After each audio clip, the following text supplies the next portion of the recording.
Hi everybody, I hope you're all well. I'm in a different location today and forgive the echo if you can hear it. I don't know if you can. I didn't do a test on my laptop audio before I start recording this. I am at my mum and dad's house. So yeah, different backdrop, a Tolkien inspired map of Lancashire. There you go. That was a present, I think, birthday present to my dad last year from my sister. So I'm at my mum and dad's house. Before I start off and explaining why I'm here and everything, I need to say and really want to say a massive thank you to all of the comments and messages that I got. First of all, wish me happy birthday, which was yesterday.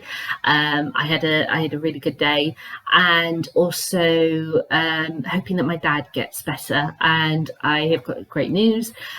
He had his operation yesterday, because it was originally thought to be happening on Sunday, but then that didn't happen, and then it got moved to yesterday.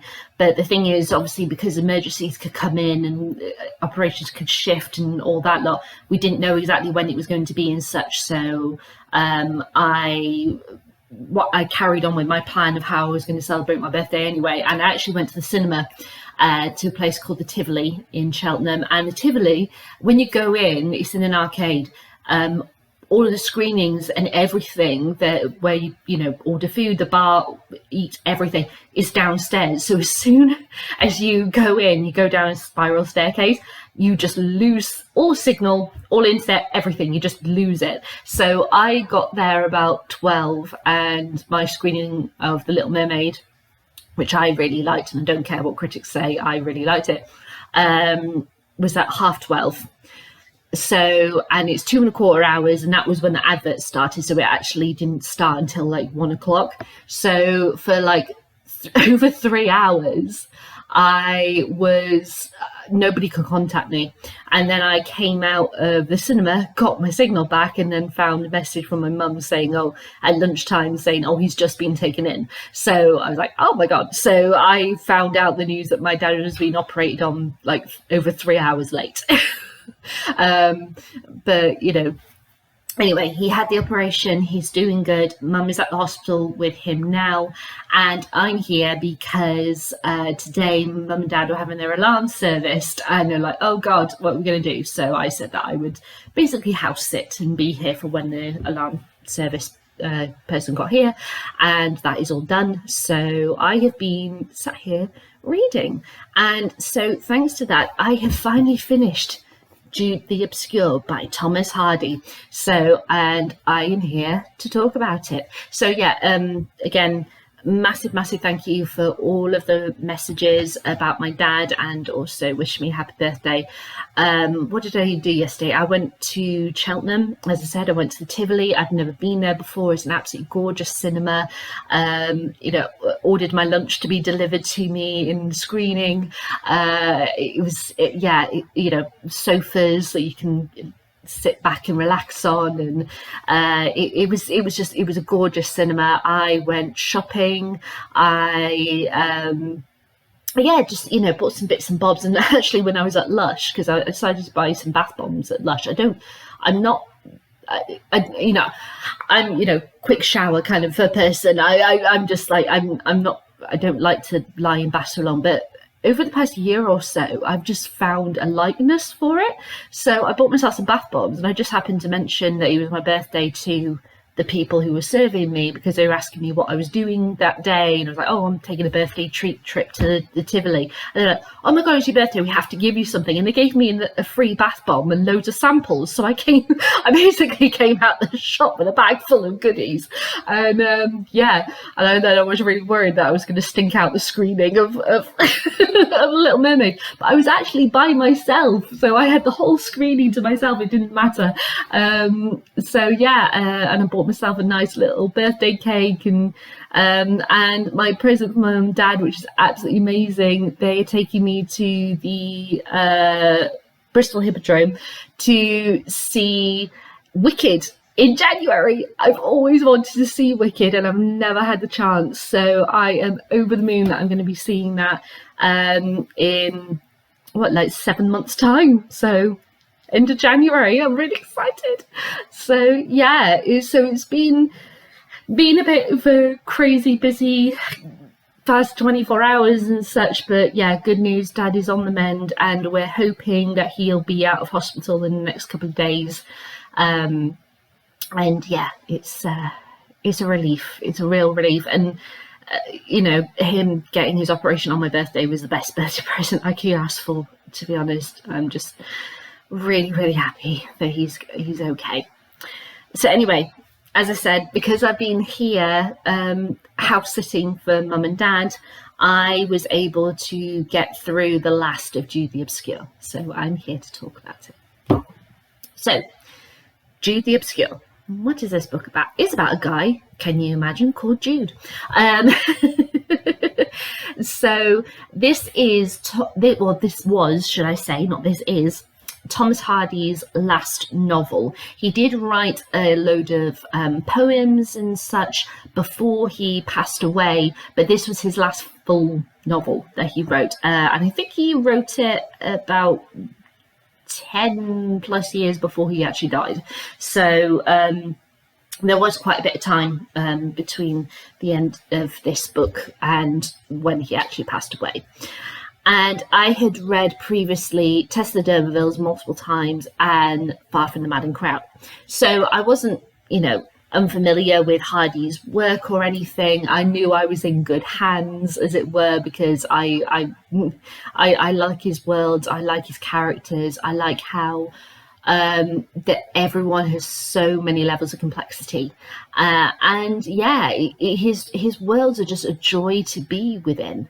And so, but I will say, I did find it difficult, as you can imagine, because I was reading this when, my dad being ill, my mum not being well, I got stressed out with work, things got overwhelming. So I was reading this book through that, but the bulk of it I've read since I've been off work, since Friday. And today is Tuesday, just to clarify. So yeah, it's been a tough read. I'm not going to lie, but I think the bulk of that was the weight of what I was going through when I picked up this book. So I'm not going to put Thomas Hardy down for my life. It would have been nice if I had something light and fluffy instead, like a Bridgerton book to read, but that's the way the world works. But Jude the Obscure is about a guy called Jude Fawley or Fawley. I'm not sure if it exactly it's. Hang on, I'm just checking the spelling. Yeah, it's Fawley. So it'd be Fawley. For some reason, my brain said FOW just before, so that's why I thought Fawley. No, Fawley. So he's a guy who's from a poor status background. He is looked down upon by various other people simply because of the level of society he was born into. But he loves knowledge. He loves academia, any kind of subject. It just captures his imagination, and he dreams of going off to university and being a scholar and such. But he finds himself attached to a woman called Arabella instead.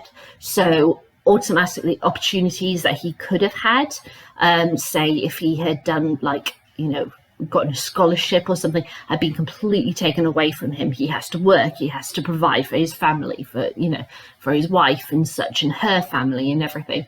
And then she basically ends up leaving him. Now, you could say that's a spoiler, but that is on the back of the book, so I haven't spoiled anything. There you go. But a while later, he comes across a cousin called Sue, who is very much like him, and they fall in love. but they can't be together simply because he is married. So they decide to break convention.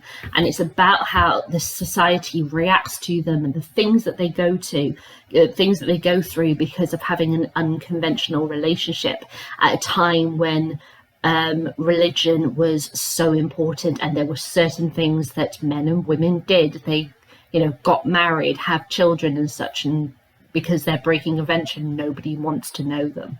And it's about them going through the trials and tribulations of their life. And Jude is our protagonist, our eyes through all of this. And that basically sums up the plot for you. So as I said, I had already read Thomas Hardy. I knew I was in a good place with him. I didn't have anything to worry about and such. Saying that, though, there was stuff in this book I didn't anticipate. There was stuff in this book I was like, whoa, okay. The deep philosophical stuff that he talks about through the various lessons that Jude and Sue are learning through their life education as well as academic education. I found those really interesting to read. And even though Thomas Hardy does ask these various questions, as he has in other books, such as Tess of D'Urberville and Far from the Madding Crowd, as I said, that I've read, it felt very different because it was like in an academic environment, and you see things, you are witness to things that Jude and Sue come across simply because of their rank in society that other characters will never understand. Well, it's I think it's very interesting. Like if you say, look at J.K. Rowling, for example. I remember she did that interview with Oprah Winfrey, like so many years ago. I can't remember exactly when it was. And both Oprah and J.K. were saying about how when you reach a certain level of society, whether it's you've started further up and come down, or you've started off at that baseline and you have worked your way up, you never take for granted how much, for example, £5 is. And yes, so the struggles that Jude and Sue go through in their life is so interesting to explore on the multiple different levels. I find those things fascinating. Like the fact that Thomas Hardy has made protagonists in his books who at the time in society when these books were published, the authors would never dream of making these characters their protagonists. These characters would be thrown to the side or looked down upon by their protagonists. Like Tess, a woman who is cruelly assaulted by someone of higher rank than her, and showing the struggles of somebody else's choices through her eyes. Is people wouldn't touch that with a barge pole, but Thomas Hardy did. And the same with this book. He got really, really criticised writing Jude the Obscure because of the questions they asked about society norms and religion and such. I can't help applaud his bravery for doing those things. It must have been so difficult, and it put a lot of strain on his marriage. We know this. His wife, the second wife, because he had married twice in his life, was really, really concerned that people would think Jude the Obscure was autobiographical. And the strain that must have put on their marriage and such. I applaud him for having the courage to do that. And it's very interesting. The more that I think about Jude the Obscure and other other books of his, the more I think, my God, isn't it scary that this is still relevant? That we still have these levels, that we still have these various doubts and people looking down on other people in 2023. It's just, it's startling how relevant to our society Thomas Hardy's work is. And so it is so important that those characters exist in print. So yeah, double applaud for Thomas Hardy for having the courage to write it and for having such wonderful characters to fill his books, because they are extraordinary. They truly, truly are.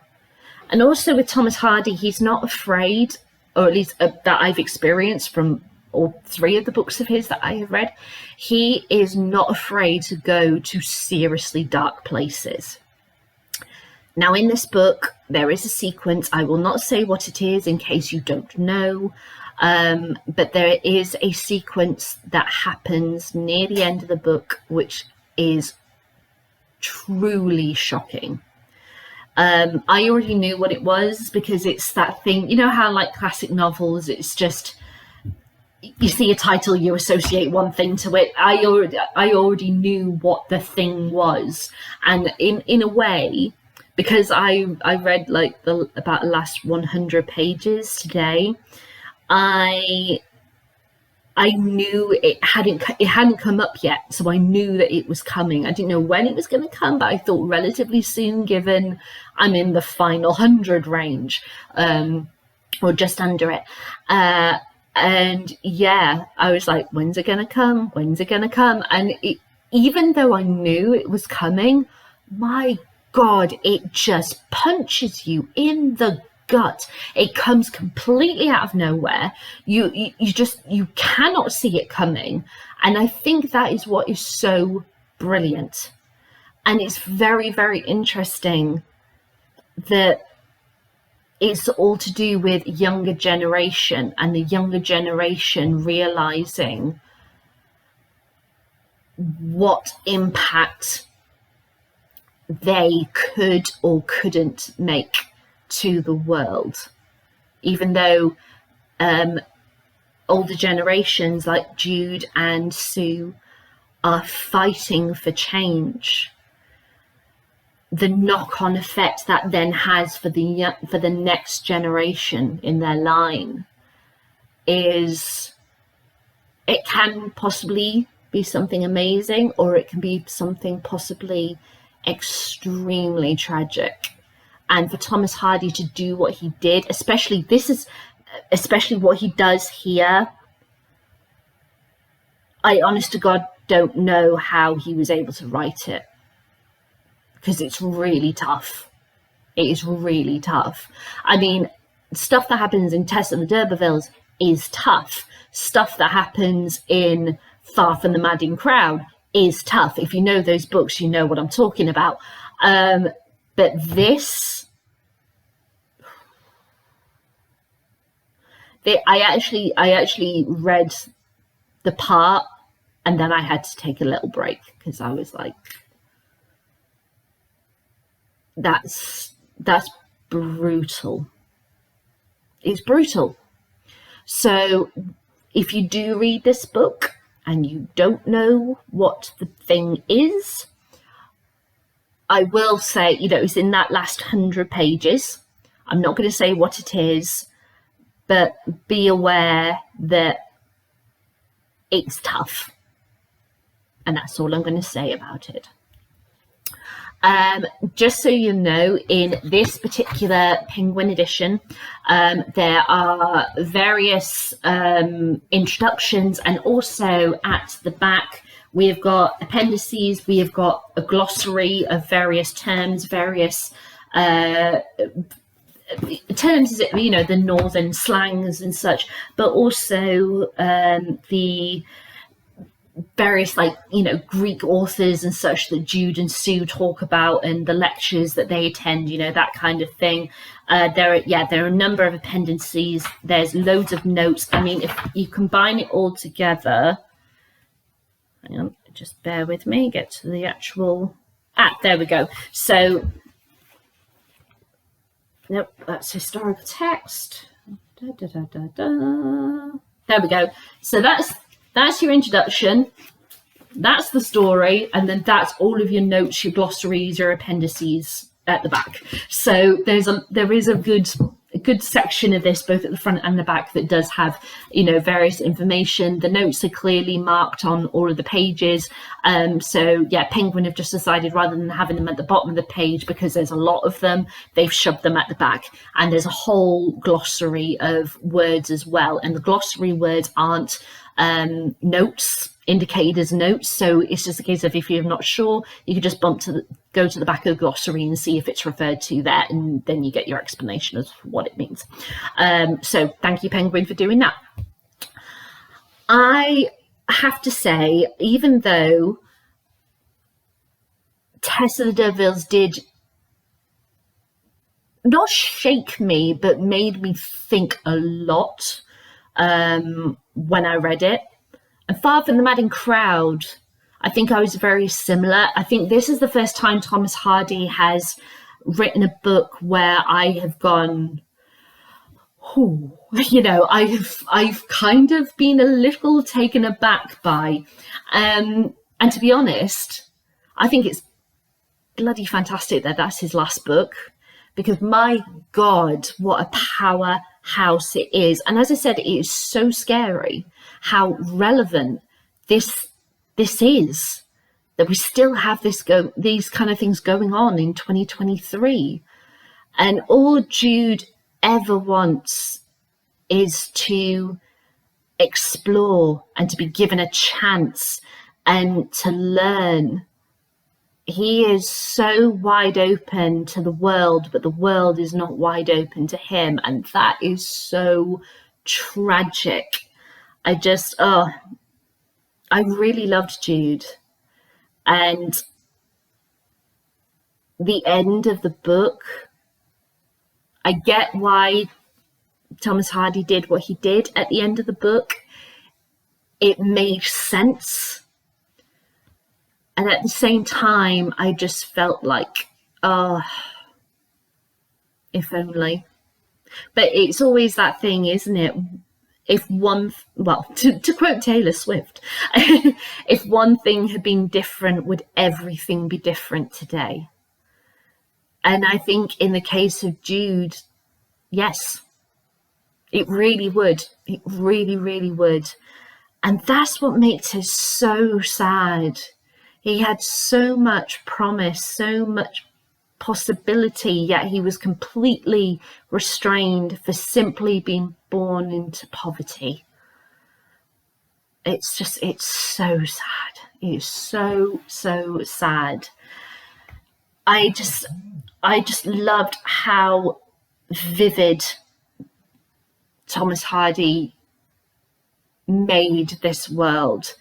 And with Thomas Hardy, everything has got grit, it's got punch, it's dark, but there's also a lot of light everywhere, even through the darkness. And in this case, the light is love and trust and learning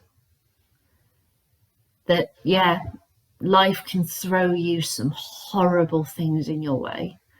And the way that Thomas Hardy explores that through Jude is absolutely incredible.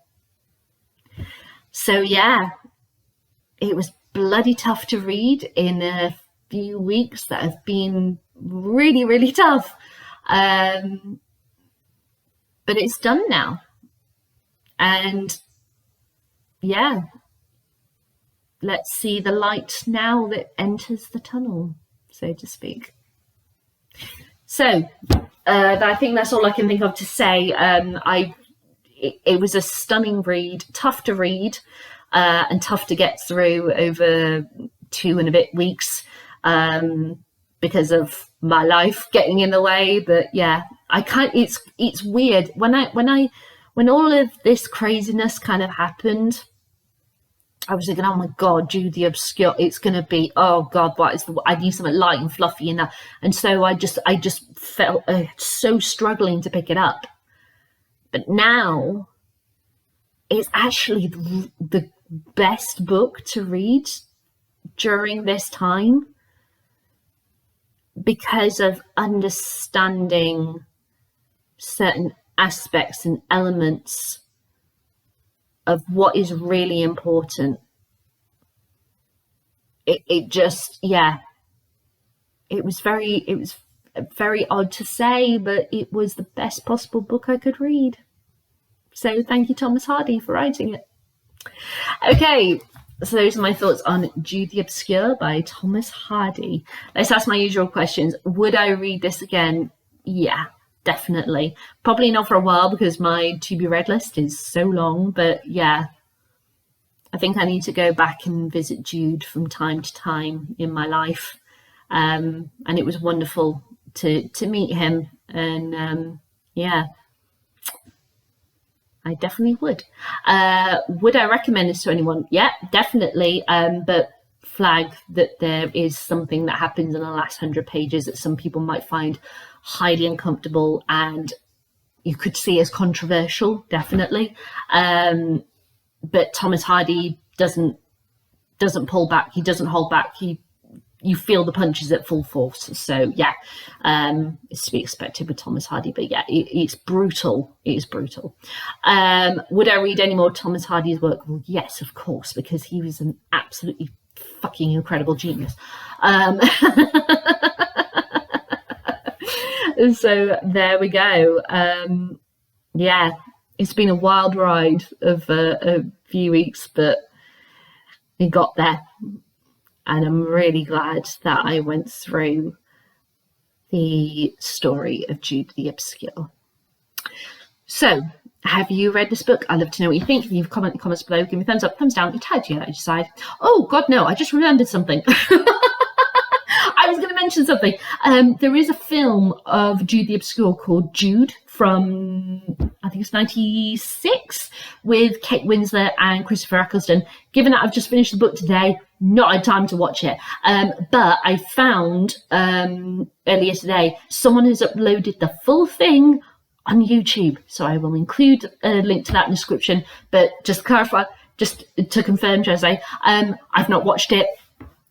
Don't know what's changed, what's kept, whatever. But I will say, from looking at the trailer, just the trailer, it's very 1996 in regards to that Thomas Hardy, even though it does look bleak and dark and everything, everyone is still perfectly clean. It has a bit of a shimmer over it. And I'm like, no. I want to see the grit. I want to see the real Thomas Hardy kind of thing. So it's a bit too clean for me, but I'm saying that having judged a trailer, not having seen the full film. So I will include that, as I said, in the description below.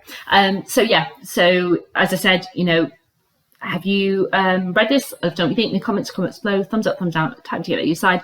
And I'll be back with my thoughts on my next read, which is The Lake House by Kate Morton, which I announced in my previous video.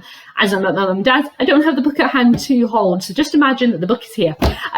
So yes, I will see you guys when I have finished reading it. All right then, bye.